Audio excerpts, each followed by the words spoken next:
বন্ধুরা, আমি হচ্ছি ব্রেকআপ করিয়ে দেওয়া কুইন। তো বলো আজকে কার পালা মা? আজ তো কোনো টার্গেটই চোখে পড়ছে না। শালা, এবার কি করব? আরে ওয়াও, ছেলে তো পেয়ে গেছি। চল তাড়াতাড়ি চিন্টু।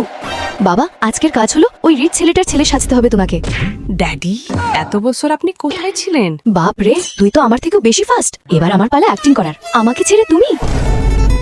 তুমি? আরে এ তো আমার এক্স। আরে অনুষ্কা, এখন উল্টো দরজা দিয়ে পালা তাড়াতাড়ি। রুদ্র, এই কি আপনারই ছেলে? আরে সরো তো। আরে তাড়াতাড়ি আমার সাথে চল। আরে আগে আমাকে তো জানতে দাও। আমি তো হাঁপিয়ে গেলাম। যদি চিনে ফেলে, যদি খোঁজ করতে করতে চলে আসে। আরে অনুষ্কা, কি ব্যাপার? রাস্তায় ঘুরছো? জানি না, সকালে কার মুখ দেখেছি জানি না, তাই এই বিপদটা রাস্তায় পড়লো। আমার বয়ফ্রেন্ড তো এখন বড় কোম্পানির ম্যানেজার, আর তোমারটা মনে হয় গুরু চড়ায়।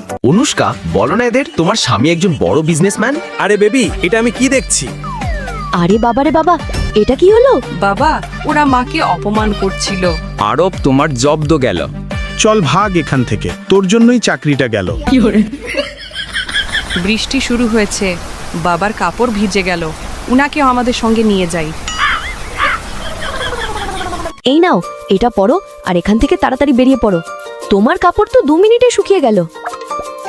আরে তুমি তো ওনাকে তাড়ানোর প্ল্যানেই আছো মনে হয়।